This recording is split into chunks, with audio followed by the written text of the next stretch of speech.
Eh bien salut tout le monde, eh bien pour une fois on n'est pas dans mon jardin, hein. On change un petit peu de format et je suis en déplacement en rendez-vous client, j'ai un petit peu de temps, je suis un petit peu en avance et donc j'avais envie ce matin de vous parler, ce midi plutôt, hein, c'est les habitudes, de vous parler de les, euh, les, les prestations de niche. Je vais appeler ça comme ça, alors rien à voir avec les niches pour chiens pour le coup. Je vais vous donner tout de suite un exemple très concret. Dans l'une de mes sociétés, on avait il y a quelques années mis sur notre site internet qu'on faisait des PDF dynamiques. Alors un PDF dynamique, c'est un PDF dans lequel on peut cliquer pour aller vers une autre page ou mettre des médias comme des vidéos par exemple. On peut faire pas mal de choses avec les PDF. Et c'est tout, nous on avait fait ça pour quelques institutions, comme par exemple des mairies qui voulaient créer un règlement de la ville sous format PDF et un sommaire où on peut cliquer pour aller directement à une page en particulier. Donc bref, on s'était référencé là-dessus et un jour on a été contacté par un organisme bancaire qui nous a demandé si on était capable de faire des PDF dynamiques assez poussés.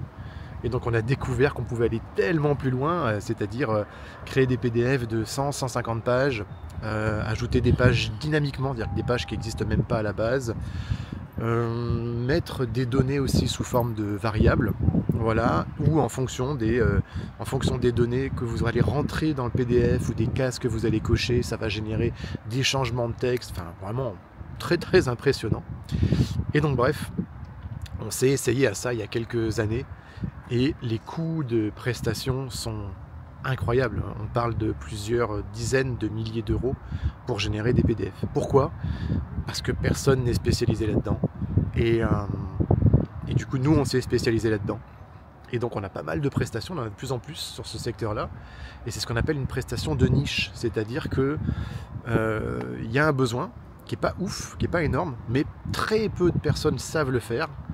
Donc, les quelques personnes qui le proposent, au final, se rentabilisent plus que celles qui ne le proposent pas ou qui proposent, on va dire, les prestations que tout le monde fait. Vous savez, c'est un petit peu pareil dans le monde du référencement naturel. Hein. Sur Google, si vous voulez, si tout le monde veut apparaître sur le mot-clé voiture d'occasion, par exemple, pour vendre des voitures d'occasion, ça va être très compliqué.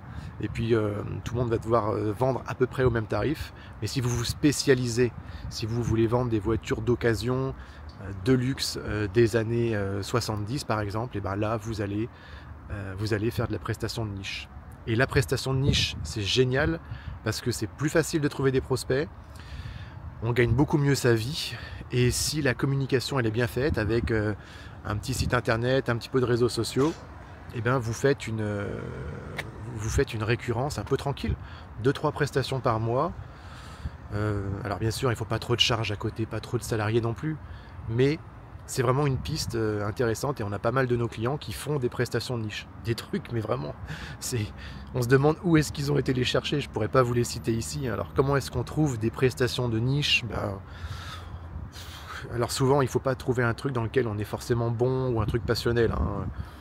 Un exemple de prestation qui aujourd'hui n'est plus une prestation de niche, c'est lorsque je vous parle de ça il y a 15 ans, lorsqu'on a commencé à parler des cups.